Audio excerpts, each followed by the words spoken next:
మార్గం, ఇది సత్య జీవ మార్గం. సత్య జీవ మార్గం, ఇది సత్య జీవ మార్గం. మార్గం సత్యం జీవం. మార్గం సత్యం జీవం.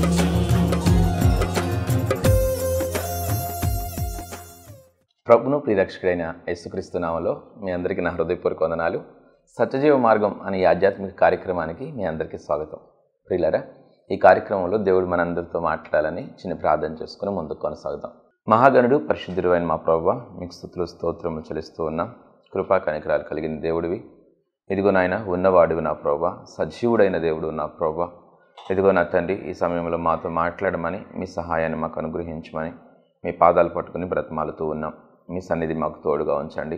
ఈ సమయాన్ని నాయన ప్రతి వీటికి ఉపయోగకరమైనదిగా మీరు మార్చమని ప్రభువుని యేసు నామములో ప్రార్థించి వేడుకుంటున్నాను నా తండ్రి, ఆమేన్.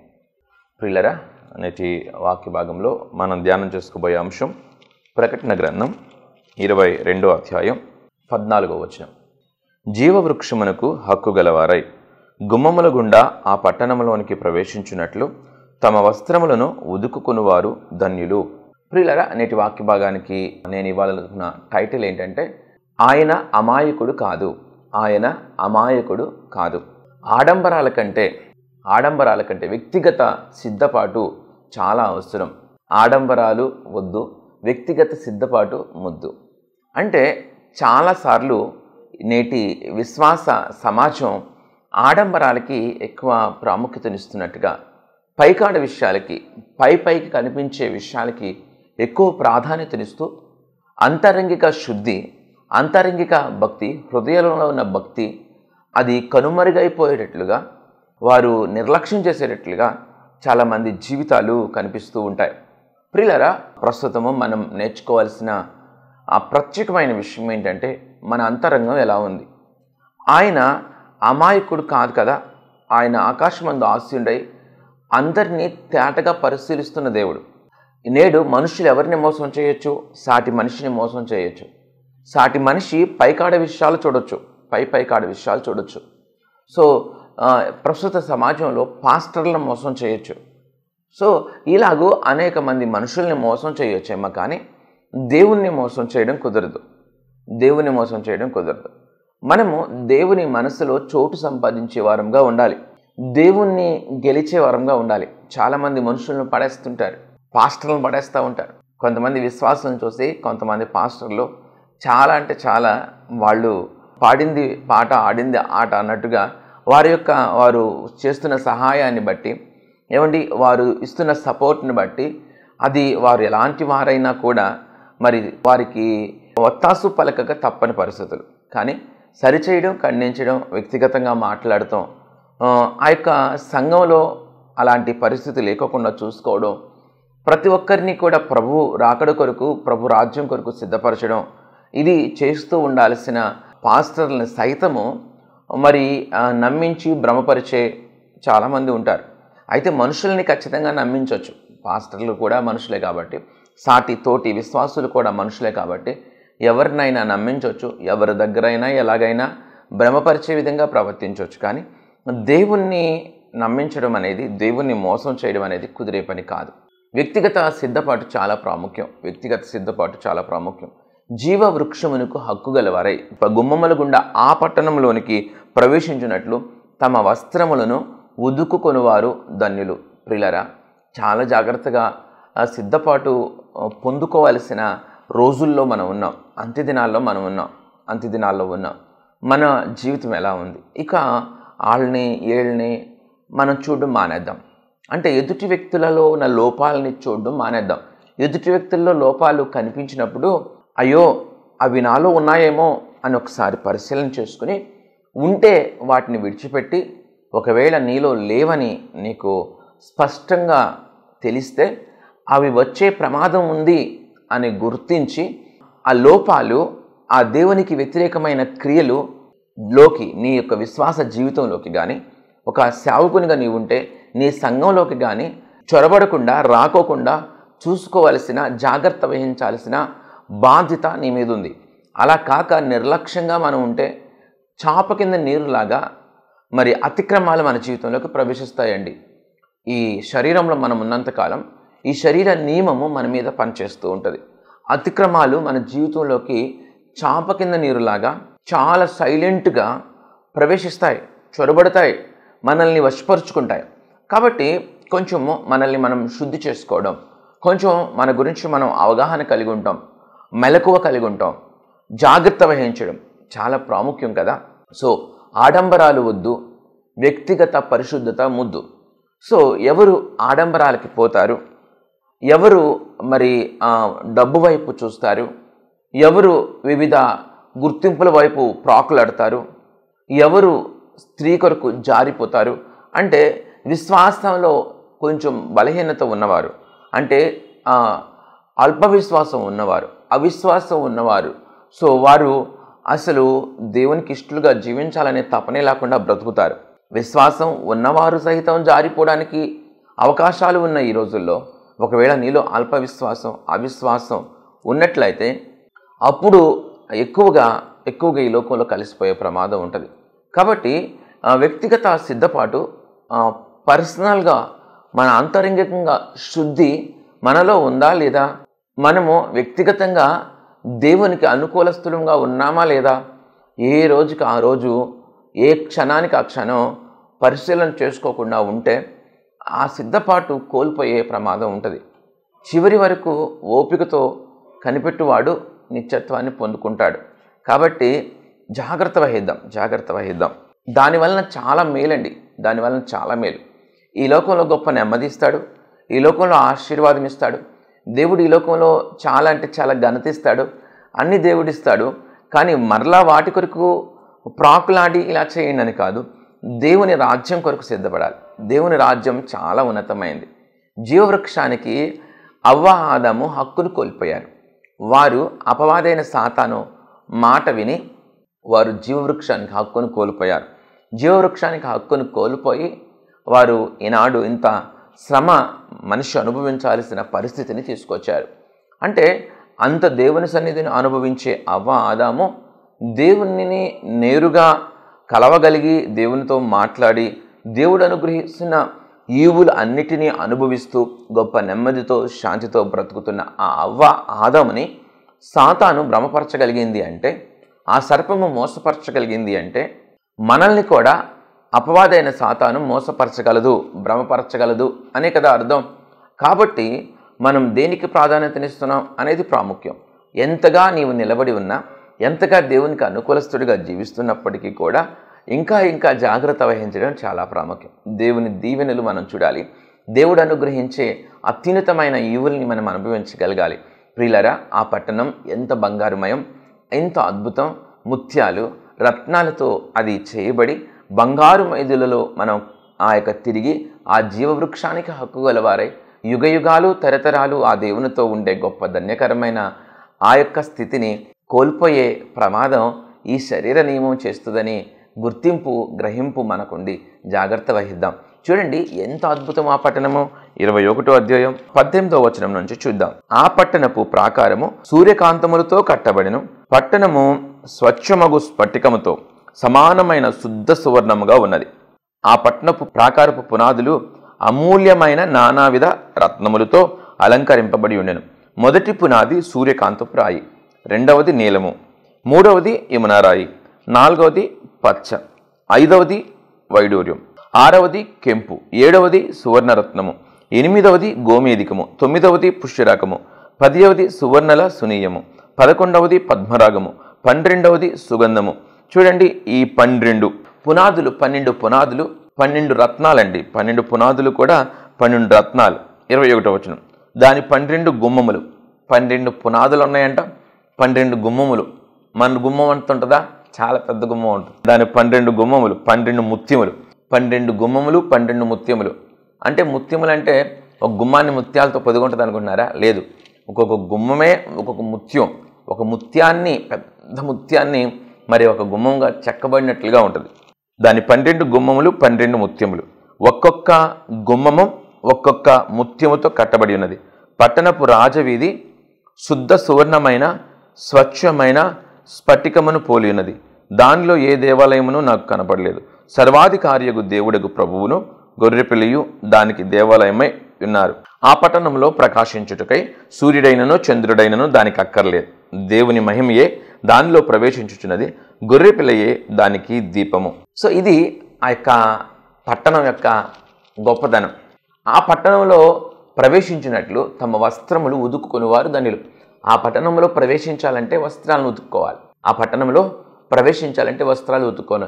జీవవృక్షమునకు హక్కు గలవారై గుమ్మముల గుండా ఆ పట్టణంలోనికి ప్రవేశించినట్లు తమ వస్త్రములను ఉతుక్కునేవారు ధన్యులు. ప్రియులారా, మన వస్త్రాలను ఉతుక్కోపోతే ఎలా? భ్రమలో బ్రతికేస్తే ఎలా? ఆదివారం నాడు ప్రార్థనకి, శుక్రవారం నాడు ప్రార్థనకి, శనివారం నాడు ప్రార్థనకి వెళ్ళి వచ్చేసి ఇష్టానుసారంగా బ్రతికేస్తే ఎలా? సో నిన్ను నువ్వు అనాలిసిస్ చేసుకోకపోతే ఎలా? దేవుని దగ్గర నేను శుద్ధుడినేనా? దేవునికి నేను అనుకూలస్తుడినేనా? దేవుడు నన్ను చూస్తున్నాడు, దేవుడు నన్ను మెచ్చుతాడా? నీ జీవితంలో, నా జీవితంలో ఎవ్రీ మినిట్, ఎవ్రీ సెకండ్ ఆయనకి తెలుసు కదా.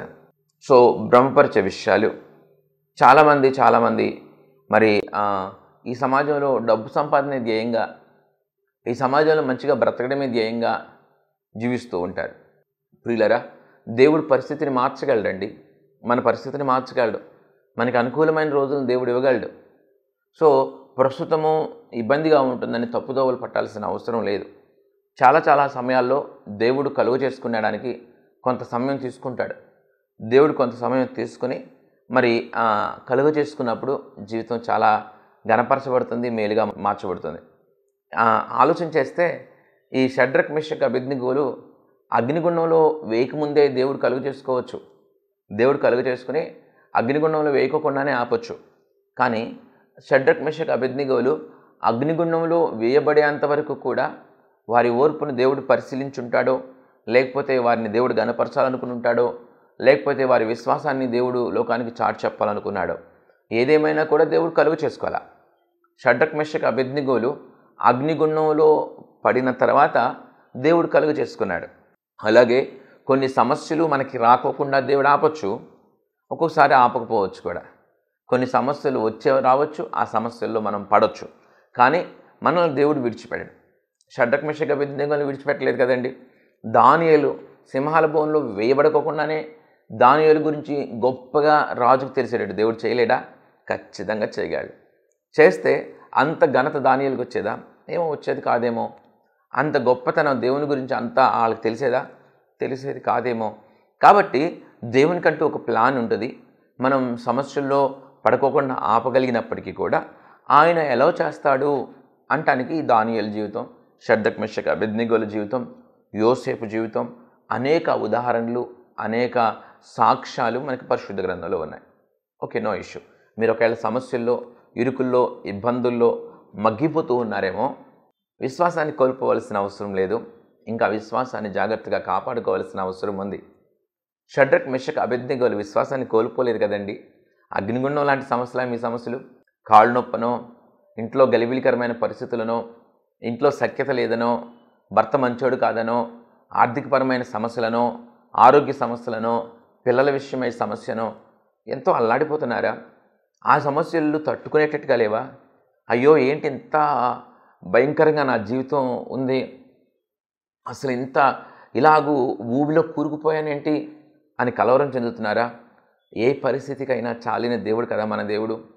ఆయన మన పక్షముండగా మనకి విరోధి ఎవడు? యోబుని మరలా లేవనెత్తినవాడు కాదా? షడ్రక్, మెషక్, అబేద్నెగోల్ని అగ్నిగుండంలో వేయబడకుండా ఆయన ఆపలేదు. అగ్నిగుండంలో నుంచి విడిపించాడా లేదా? దానియేలుని సింహాల బోన్లో వేయకుండా ఆయన ఆపలేదు. సింహాల బోన్లో వేయబడ్డాడు, అవమానింపబడ్డాడు, మరలా దానియేలుని లేవనెత్తలేదా? అలాగే మన సమస్యల నుంచి, మన ఇరుకుల నుంచి, మన కష్టాల నుంచి ఆయన లేవనెత్తగలడు. ఆయన మీద ఆనుకుందాం. కాబట్టి సిద్ధపాటు, వ్యక్తిగత సిద్ధపాటు, పునాది గట్టిగా ఉండాలి. అంటే నా దేవుడు సత్యవంతుడు, యేసు ప్రభు నిజమైన దేవుడు, ఆయన చూచుచున్నవాడు, ఆయన సర్వ మానవాళిని రక్షించడానికి ఈ భూమి మీద మనుష్య కుమారునిగా, రిక్తునిగా జన్మించాడు. తన రక్తాన్ని చిందించాడు, తన ప్రాణాన్ని పెట్టి 3వ రోజున పునరుద్ధానుడై మరణపు మూలను విరిచాడు. మా అందరికీ కూడా మరణం మా మీద ఏలుబడి చేయకోకుండా నిత్యత్వాన్ని అనుగ్రహించే మార్గాన్ని ఆయన ఏర్పాటు చేశాడు. ఆయనను నమ్ముకుంటాను, ఆయనని వెంబడిస్తాను, ఆయనకు అనుకూలస్తుడిగా నేను మారుతాను. మార్పు అనేది మతం కాదు, మతం మారటం కాదు. ఇది మార్పు అనేది మనసు మార్పు. సో ఇది దేవుడు కోరుకునేది. సో మారు మనసు, మనస్సులో మార్పు కావాలి, జీవితంలో మార్పు కావాలి, మాటలో మార్పు కావాలి, ప్రవర్తనలో మార్పు కావాలి. అన్నీ ఆయనకు అనుకూలంగా మారాలి. దేవుడు పరిశుద్ధుడు, పరిశుద్ధునికి అనుకూలంగా మారాలి. సో ఇది దేవుడు ఈ రీతిగా చెప్పాడు కాబట్టి నేను దేవునికి నమ్మకంగా జీవిస్తాను. నాకు ఎన్ని సమస్యలు వచ్చినా, ఎన్ని ఇబ్బందులు వచ్చినా నాకు నిత్యత్వాన్ని ఆయన ఇవ్వగలడు, నాకు పరలోకాన్ని ఆయన ఇవ్వగలడు. అది ఏ గొప్ప ధన్యత. ఇదిగో జీవవృక్షంకి హక్కు గలవాడనై ఆ గుమ్మాల గుండా ప్రవేశించినట్లు నా వస్త్రాలను ఉతుక్కొని, నాకు ఒకవేళ డబ్బు ఉన్నా లేకపోయినా, ఒకవేళ నాకు సమృద్ధి ఉన్నా లేకపోయినా, నాకు ఆరోగ్యం ఉన్నా లేకపోయినా, నేను దేవునికి నమ్మకస్తుడిగా జీవిస్తానే తప్ప ఏదో స్వప్రయోజనాల కోసం, తాత్కాలికమైన లాభాపేక్షల కొరకు, నేను ఆడంబరాల కొరకు కుడికి కానీ ఎడమకు కానీ తొలగను అనే ఒక తీర్మానం నువ్వు తీసుకోవడం ఎంత ప్రాముఖ్యమో తెలుసా? తగ్గించుకుని బ్రతకడం. ఎందుకంటే ఈ రోజు తీసుకున్న నిర్ణయమే అది నిలబడే పరిస్థితి ఉండదు. ఆ యొక్క పరిస్థితులు దాడి చేస్తున్నప్పుడు, మరి రకరకాల పరిస్థితులు గుండా నువ్వు వెళుతున్నప్పుడు ఆకర్షణల గుండా వెళ్ళే రోజులు ఉంటాయి, అలాగే శోధనల గుండా వెళ్ళే రోజులు, సమస్యల గుండా వెళ్ళే రోజులు ఉంటాయి. ఒక మనిషి సమస్యల గుండా వెళుతున్నప్పుడైనా తప్పిపోవచ్చు, ఆకర్షణల గుండా వెళ్ళేటప్పుడైనా తప్పిపోవచ్చు. సహాయం కొరకు ప్రభువుని అడుగుదాం. ప్రభువా, పగలు ఎండ దెబ్బ అయినా, రాత్రి వెన్నెల దెబ్బ కూడా నాకు తగలకూడదయ్యా, నాకు సహాయం చేయి అని ప్రార్థన చేద్దాం. సమస్యలు మనల్ని పాడు చేయకూడదు, అలాగే ఆకర్షణలు కూడా మనల్ని పాడు చేయకూడదు. మన వస్త్రాలను ఉతుక్కున్న వారంగా ఉండాలి, శుద్ధి చేయబడిన వారంగా, మన పరిశుద్ధతను కాపాడుకునే వారంగా మనం ఉండాలి. కాబట్టి ప్రియులారా, వ్యక్తిగత సిద్ధపాటు చాలా అవసరం. దేవుని యొక్క వాక్యం మీద విశ్వాసపు ఇల్లుని కట్టుకున్నట్లయితే ఎంత గాలి వచ్చినా, ఎంత తుఫాను వచ్చినా, ఎన్ని సమస్యలు వచ్చినా మనం పడిపోం. షడ్రక్ మెషక్ అబేద్నెగోకి భయంకరమైన ఉప్పెన వచ్చింది. పడ్డా పళ్ళ కూలలా స్థిరంగా ఉన్నాడు. దానియేలు మీదకి మూకమ్ముడిగా దాడొచ్చింది, అయినా కూల. కాబట్టి వ్యక్తిగత సిద్ధపాటు. ఆడంబరాలు వద్దండి, ఆడంబరాలు వద్దు, అదని ఇదని ఎచ్చు మాటలొద్దు, పైకాడ మాటలొద్దు, పైకాడ వేషాలొద్దు. మరి వ్యక్తిగతంగా అంతరంగికంగా శుద్ధి కలిగి సమాజానికి ఉపయోగపడే వారంగా, మన కుటుంబానికి ఉపయోగపడే వారంగా ఉందాం. ఖచ్చితంగా దేవుడు మనకు నిత్యత్వాన్ని ఇస్తాడు. ఆ యొక్క అందమైన శుద్ధ సువర్ణమయమైన ఆ పట్టణంలోనికి మనం ప్రవేశించినట్లు, ఆ జీవవృక్షాలు తిరిగినట్లు మన వస్త్రాలను ఉతుక్కోకపోతే ఎలా? వాళ్ళని వీళ్ళని ఇష్టం వచ్చినట్టు మాట్లాడతాం, దూషణ మాటలు, కుటుంబంలో బాధ్యత రాహిత్యం, ఇంతలోనే ఊరికే చిన్న పాపాలు ఇలా గుంజితే పడిపోవడం. ఇలా చేయక దేవునికి అనుకూలస్థలంగా మనం జీవిద్దాం. అతి గొప్ప కృప, బలము, శక్తి దేవుడు మనందరికీ అనుగ్రహించును గాక. ఆమేన్. ప్రార్థన చేసుకుందాం. కనికర సంపన్నుడ, కృప కలిగిన దేవా, మీకు వందనాలు. ఇదిగో నాయన, సిద్ధపాటు ఎంత అవసరం. ఎలాంటి రోజుల్లో మేమున్నాం, ఎలాంటి భక్తి చేయాలి, అయా అవిశ్వాసం, అల్ప విశ్వాసం హృదయంలో ఉంచుకుని ఏదో పైకి క్రైస్తవులుగా చాలామణి అవుతూ, పైకి సేవకులుగా చాలామణి అవుతూ, లోపల ఏమీ విశ్వాసం లేకోకుండా, లోపల ఏమీ మీరంటే భయం లేకోకుండా, మీరంటే భక్తి లేకోకుండా, అయా ఆ రీతి జీవితం మాకు క్షేమకరం కాదని ప్రతి ఒక్క బిడ్డ గ్రహించడానికి మీ సహాయాన్ని అనుగ్రహించండి. మీరు మాట్లాడిన మాటలు మాకు చాలా ప్రాముఖ్యమైనవి. అయా మా పట్ల మీరు కలిగి ఉన్న ప్రేమ ఎంతో ఉన్నతమైంది నాయన. ప్రతి ఒక్కరం కూడా ఎవరెవరి కళల్లో ఉన్న నలుసులను చూసేవారంగా కాక, మా కనుల్లో ఉన్న నా తండ్రి దూలాన్ని మేము చూడడానికి, అయా మమ్మల్ని మేము సరిచేసుకోవడానికి మాకు సహాయం దయచేయండి. అయా మా ఎదుటి వ్యక్తిలో లోపాలు కనిపించినప్పుడు ఆ లోపాలు మాలో ఉన్నాయేమో అని జాగ్రత్త వహించడానికి, పరిశీలన చేసుకోవడానికి సహాయం దయచేయండి.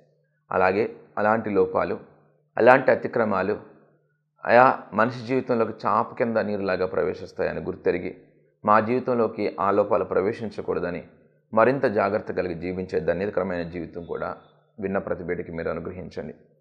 ఏ బిడ్డలైతే సమస్యల్లో, ఇబ్బందుల్లో, కష్టాల్లో కూరుకుపోయారో వారి కొరకై మీ పాదాలు పట్టుకుని బ్రతిమాలుతూ ఉన్నాం.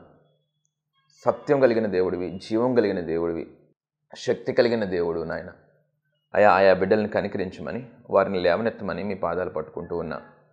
అవును ప్రభువా, ఎలాంటి ఊబిలో కూరుకుపోయిన వారినైనా సరే లాగి లేవనెత్తి ఉన్నతమైన శిఖరాల మీద మీరు కూర్చోబెట్టగలరు. మీకు అసాధ్యమైంది ఏముంది? మీకు సమస్తము సాధ్యమే కదా.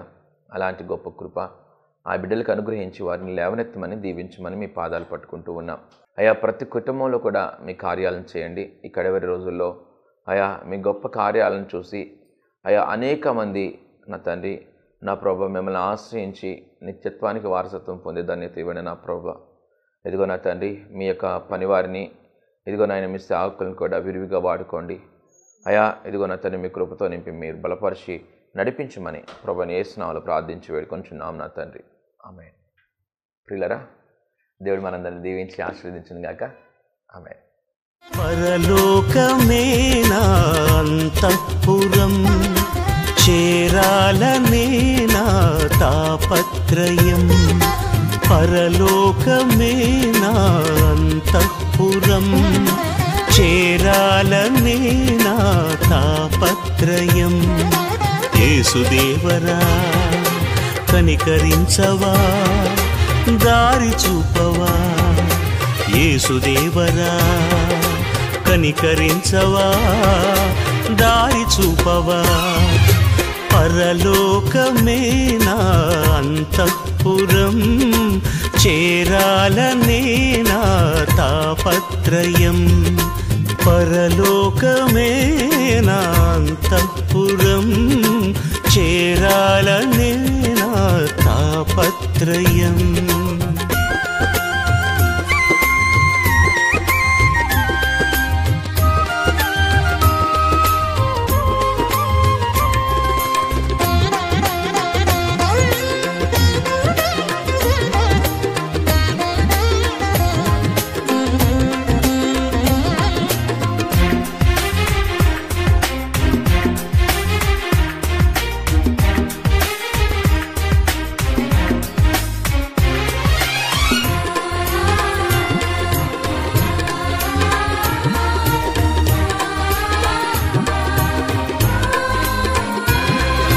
స్వల్పకాలమే ఈ లోక జీవితం, నా భవ్య జీవితం మహోజ్వలం. స్వల్పకాలమే ఈ లోక జీవితం, మన భవ్య జీవితం మహోజ్వలం. మజిలీలు దాటే మనోబలం, నీ మహిమ చూసే మధుర క్షణం. మజిలీలు దాటే మనోబలం, నీ మహిమ చూసే మధుర క్షణం. వీక్షించు కన్నులు విశ్వాస జీవితం నాకు ఇయ్యవా. వీక్షించు కన్నులు విశ్వాస జీవితం నాకు ఇయ్యవా. పరలోకమే నా అంతఃపురం, చేరాలనే నా తాపత్రయం.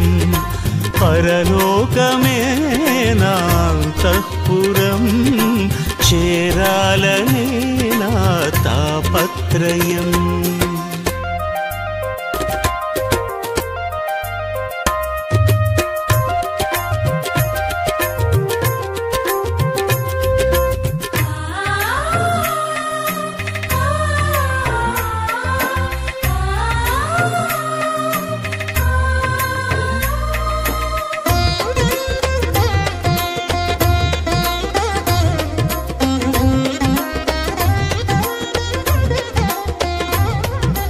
పాపమునిదిరించే శక్తిని నాకివ్వు, పరులను ప్రేమించే మనసే నాకివ్వు. పాపమునిదిరించే శక్తిని నాకివ్వు, పరులను ప్రేమించే మనసే నాకివ్వు. ఉద్రేకపరచే దురాత్మను ఎదిరించి పోరాడే శుద్ధాత్మను. ఉద్రేకపరచే దురాత్మను ఎదిరించి పోరాడే శుద్ధాత్మను.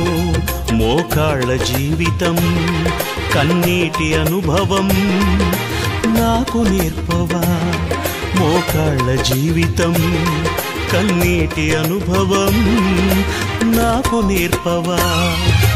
పరలోకమే నా అంతఃపురం, చేరాలనే నా తాపత్రయం, పరలోకమే నా అంతఃపురం.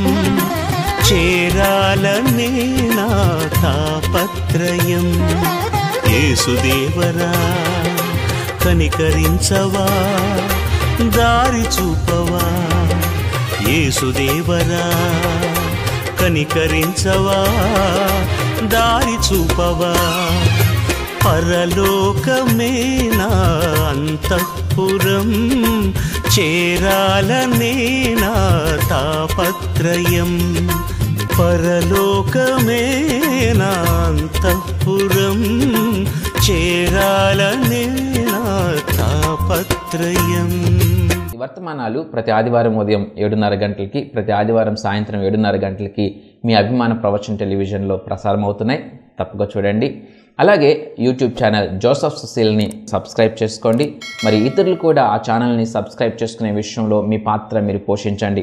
ఎందుకంటే దేవుని పనిలో అందరం జత పని వారము. మరి అట్టి పని మనం చేసినట్లయితే ఆ పని ద్వారా కూడా దీవెన మనకు వస్తూ ఉంది. అందరికీ కూడా సువార్తను వ్యాప్తి చెందించాల్సిన బాధ్యత ఉంది. మరి మీరు శిష్యులుగా తయారై ఇతరులను కూడా శిష్యులుగా తయారు చేయమని దేవుడు చెప్తూ ఉన్నాడు. సువార్త పనిలో మీరు కూడా పాలిభాగస్తులగినట్లుగా జోసఫ్ సుశీల్ అనే యూట్యూబ్ ఛానల్ని మీరు సబ్స్క్రైబ్ చేసుకోండి. ఇతరులకి షేర్ చేయండి. మీ స్నేహితులు, బంధువులు కూడా దాన్ని సబ్స్క్రైబ్ చేసుకుని ఈ విలువైన వర్తమానాలు, వారు దేవుని మాటలు విలువైనవండి, దేవుని జ్ఞానం విలువైనది. ఆ జ్ఞానంతో మన హృదయం నింపబడినప్పుడు మన జీవితాలు ఆశీర్వదింపబడతాయి. కాబట్టి ఈ వర్తమానాలు వారు కూడా విన్నట్లుగా షేర్ చేయండి. ప్రియులారా, దేవుడు మనందరినీ దీవించునుగాక. ఆమేన్. మీ అందరికీ నా హృదయపూర్వక వందనాలు. ప్రియమైన సహోదరి సహోదరులారా, మీకు నా హృదయపూర్వక వందనాలు తెలియచేస్తున్నాను. మీ ఆత్మీయ జీవితం ఎలా ఉంది? ఈ జీవన పయనంలో ఎదురయ్యే శోధనలలో విజయం పొందుకుంటున్నారా? మంచిది. మనం శోధనలను సహించి విజయం పొందటం ద్వారా మన పరలోకపు తండ్రి ఎంతో సంతోషిస్తారు. ప్రార్థనకు, వాక్య ధ్యానానికి, పాటలతో ప్రభువును స్తుతించడానికి నీవు ఖచ్చితంగా ప్రతిరోజు సమయం కేటాయించాలి. అప్పుడే నీవు లోకంలో ఉంటూనే నిష్కలంకంగా జీవించగలవు. చెట్టు మంచిదైతే విత్తు మంచిదవుతుంది. యథా రాజా తదా ప్రజ. మంచి కాపరిని కలిగిన మందలు ధన్యమైనవి. చిన్న కుటుంబం చింతలు లేని కుటుంబం. పెద్ద సంఘం కావాలి అని కాదు, మంచి సంఘం కావాలి అనుకోవాలి. అట్టహాసాలకి, ఆడంబరాలకి, ఆటపాటలకి ఆకర్షితులు కాక ప్రభువుకు సంపూర్ణ విధేయత చూపిస్తూ మంచి నడవడిక, మంచి సాక్షి జీవితం, మంద పట్ల బాధ్యత కలిగిన కాపరిని ఎంచుకోవాలి. ఆ సంఘంతోనూ ఆ సేవకునితోనూ తద్వారా ప్రభువుతో అంటుకట్టబడి ఉండాలి. మీ కష్టార్జితం, మీ దశమ భాగాలు మీరు సంతోషంగా దేవునికి కానుక ఇవ్వాలనుకున్నప్పుడు వాటిలో శ్రేష్టమైనవి, అత్యధికమైనవి మీ సంఘ కాపరికి మాత్రమే ఇవ్వాలి. మంద కాచేవాడు మంద పాలుకి అర్హుడు. ఎక్కడో ఉండే టీవీ వర్తమానికుడు ఎంతవరకు నీ మంచి చెడ్డ పట్టించుకోగలడు? ఎంతవరకు నీ యుగక్షేమాలు పట్టించుకోగలడు? నీ కన్నీరు చూడగలిగేది, నిన్ను పట్టించుకోగలిగేది, నీవు ఆశీర్వదింపబడితే సంతోషించేది నీ సంఘ కాపరి మాత్రమే. నీ సంఘ కాపరిని సంతోషపరచు, ఘనపరచు. ఆయన కంటనీరు రాకుండా చూసుకోవాలనే కోరిక నీవు కలిగి ఉంటే ప్రభువు సమస్తం చూస్తూ ఉన్నాడు. ప్రభు సేవలో మీ జోసఫ్ సుశీల్.